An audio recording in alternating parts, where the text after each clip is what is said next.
All right. And good morning, beloveds. If I look a little hot, it's because I am. When we got to the park, well, when I looked this morning, mind you, at 7 o'clock this morning, it was 81 degrees out there with a feels like of 86. We went to the park anyway. And the Blue Jays chased us around the park today. Like they would deliberately buzz us so that it's like, oh no, I'm here. And then the woodpecker buzzed us so that we would know that they were there. And then the squirrels were just being weird today. It was a day in the park. It was a day in the park. But it was hot. It was hot. I put ice cubes in my water bottle and took my water bottle on the walk today. I've been taking my water bottle on the walk, but today was the day I was like, nope, we're going to put ice in the water. And then we did hit that one point that I was like, I need to sit down. So I sat down on the bench for a couple of minutes because I was just like, nope, I'm done. I need a break. So, all right. We are here to do Living the Science of Mind with Ernest Holmes. We got a weekend title today, so let's do the housekeeping so we can get into it. The housekeeping is just me reminding you that we are Creative Life Spiritual Center. The website is creativelife.org. The constant contact email is info@creativelife.org. If you will email that and get put on the email list, you get one email a week, mostly. We do live in hurricane country, so yeah. And it will let you know what's going on for the week and the month, and the hot links are hot. If it says click here now, it means it. It'll take you right to the information on the person that can help you get it.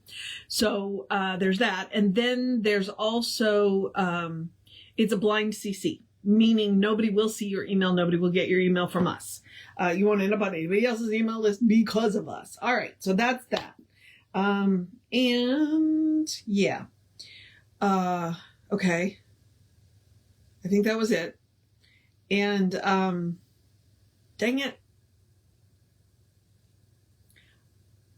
Social media. That's it. Let's talk about the social media. And the social media is just me reminding you that, no, hang on. The social media. We do not monetize the social media. In other words, we don't ask for money and we don't pay them. So because we don't want to deal with the ads any more than you do. So what we ask you to do is instead engage with our pages. Go like, subscribe, follow based on the platform. And then with the posts, follow or share and comment on the posts. It bumps us in the algorithms. More people see our stuff. So that's it, and it's easy for you and free. So for all of us. So, all right. Okay. Yeah. So Living the Science of Mind. It is a collection of essays pulled from the take-home course that used to be at the back of the Science of Mind magazine. You could mail off for it. They would send you a lesson a week for 48 weeks. My pet theory is that the essays that he created the take-home course because people kept asking him questions. And so that's what this is. These are a collection of essays where he was answering people's questions. Like, yesterday, how old are you? Somebody probably walked up to him and said that, probably said it effectively that. And so he answered it. And so today, I don't know about today's article because, here we go. The door that you alone can open. So let's find out what door that is. Okay, the door that you alone can open. It is said that the entrance to Solomon's temple, it is said at the entrance to Solomon's temple stood two pillars called walking. It's Jachin, and I know it's not pronounced the way it's spelled. So I think it's Joaquin, and Boaz. At least Boaz I know how to pronounce. And that those who wish to enter the Holy of Holies must pass between the two pillars. These pillars are symbolic of the law and the word, or the universal principle and the universal presence. The temple, it represents the self. In order to understand the true self, we must first realize that the universe is built on two great principles of reality: the personal as presence and the impersonal as law. It is also said that the high priest met at the temple doorway all those who had passed between the pillars and conducted them to the Holy of Holies. The high priest represents the divine incarnation in every person. This is the high priest who must conduct us to the Holy of Holies, in which reposes the Ark of the Covenant. Ark means vehicle containing the life principle, while covenant means the eternal laws of God that are forever established. In this ark is the scroll of life, upon which is inscribed the name of God, the I Am. Okay. Not sure where Ernest is going, but we're getting there. Whether we look at this as a fable or a reality makes no difference. It was most certainly someone's attempt to describe the nature of the universe and our relationship to it, and how we are to discover the secret of secrets, which is a knowledge of the spiritual truth about our own being. First of all, we must come to realize that the universe is a balance between the impersonal and the personal, the principle and the presence, or the law and the word. Or, if we wish to put it another way, between the mechanical or mathematical and the personal or spontaneous. Yeah, the cold and impersonal and the warm fuzzy. This is the nature of reality as proclaimed by the great of every age. This is the first and basic principle of our whole science, philosophy, and religion. Good morning, Laura. We are some part of the whole, but we must discover our true relationship to it. If we are to be admitted to the temple, which is the self, and find the entrance to the secret place of the Most High within us, which is the Holy of Holies, we must meet the high priest, who is our own spiritual being, or the incarnation of God within us. The door to the temple must be opened by the self. You are the only person who can open this door for yourself, and I am the only one who can open it for myself. It's just like nobody can walk your path for you. We can walk beside each other, but we can't walk the path for somebody else. At first, this may seem difficult or altogether impossible because we all like to believe that someone can live for us, which is what I just said, or be happy for us or find God for us. Such is not the case. Each individual is a unique institution in the universe. Oh no, that's the one I wanted. Okay. I've read enough Ernest Holmes that I anticipate what's coming next, apparently, when I do commentary. Okay. Each individual is a unique institution in the universe. I love Ernest's turn of phrase. There never was a you before, just like the you that you are, and there will never be another one. Kind of sounds like Dr. Seuss there. There's no one youer than you.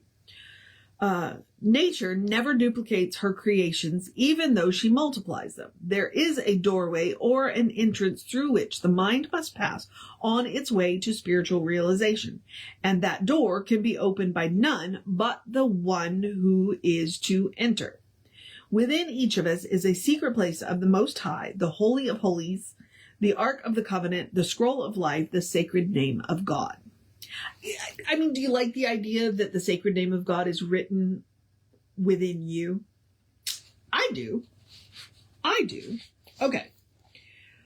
There is only a certain amount that can be taught. The rest must be learned through doing. And Ernest does that he talks about that. He's like, enough with the theory, go practice.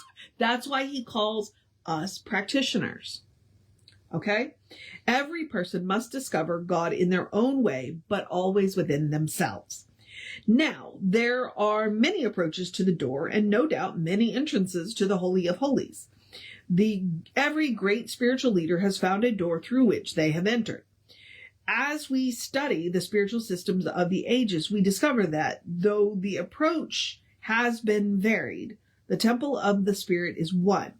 God is all there is, and there is none beside God. This statement includes everything. In all the kingdom that exists, in all the kingdoms that exist, in all the planes that exist, and deep within the self, hidden and yet felt, there is a high priest ready to conduct us to the sacred and secret chamber of the self, where God and the person are one. The search for union passes into the realization, not that we are just with or in, but that we are of God, one with or in, one in. Hang on. Let's rewind that. Okay.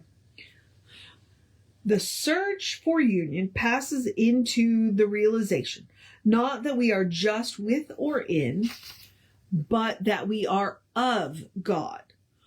One with or one in implies separation. The great realization is that we are of that which is. We are some part of it. Many have found the entrance to this door through deep spiritual meditation. Some through the high inspirational enlightenment. Others by just sitting still and letting something happen to them, as symbolized by the descent of the Holy Ghost. The end, the aim, and the whole purpose of our study is not for salvation of the individual life, because life cannot be lost, but for the discovery of the self, which the scripture tells us is hid with Christ in God. We have studied our techniques, and we have come to understand something about how the science of mind works and how to use it, what to do, and why. These, however, are but guideposts on the way to the real discovery of the self that is hid with the Christ in God, or the child begotten of the only parent. Okay, it says the son begotten of the only Father, but you know how I feel about that. So the child begotten of the only Spirit. The opening of the door to the temple often calls for patience and waiting, painstaking and watchful prayer and meditation, for continual communion with that which is both the oversoul and the inner spirit. The end and the aim of our search is to discover that universe which is individualized in each one of us, and that individuality which within each one of us, which now has the possibility of expanding to the universalization of the self.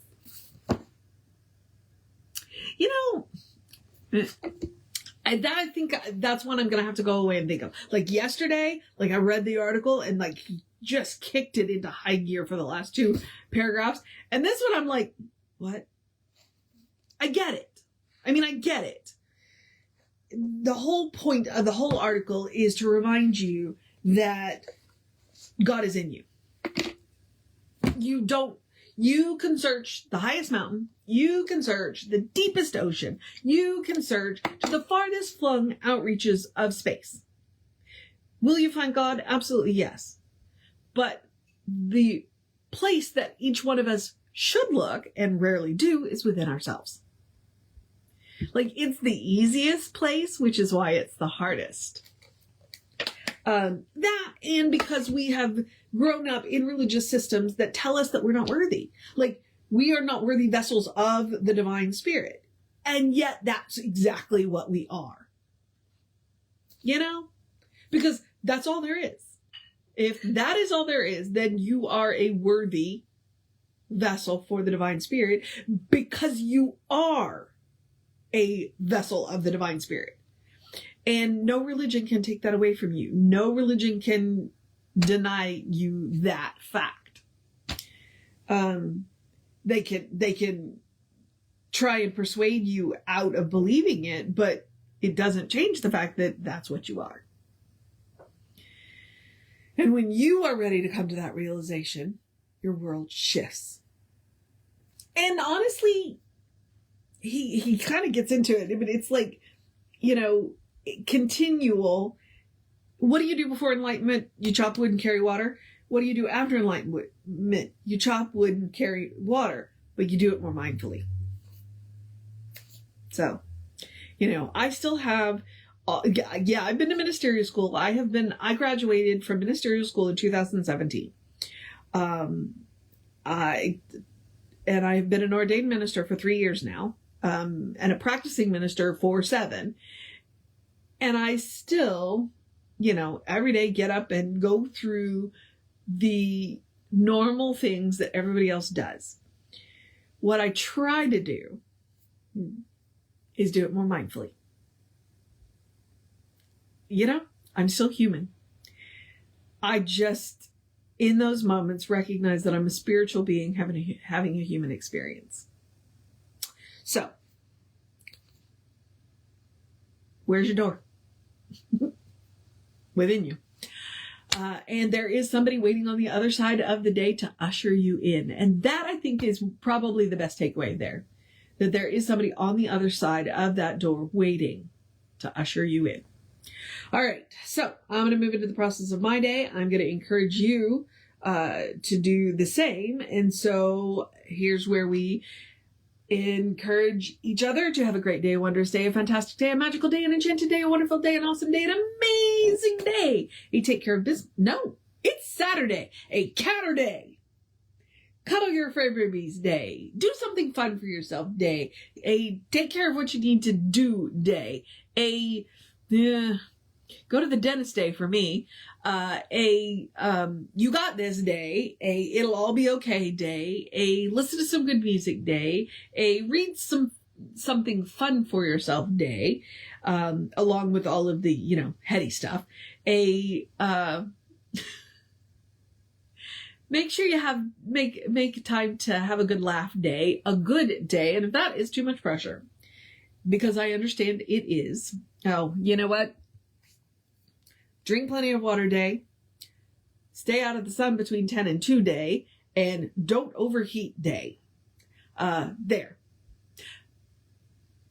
A good day. And if that is too much pressure, because I do understand.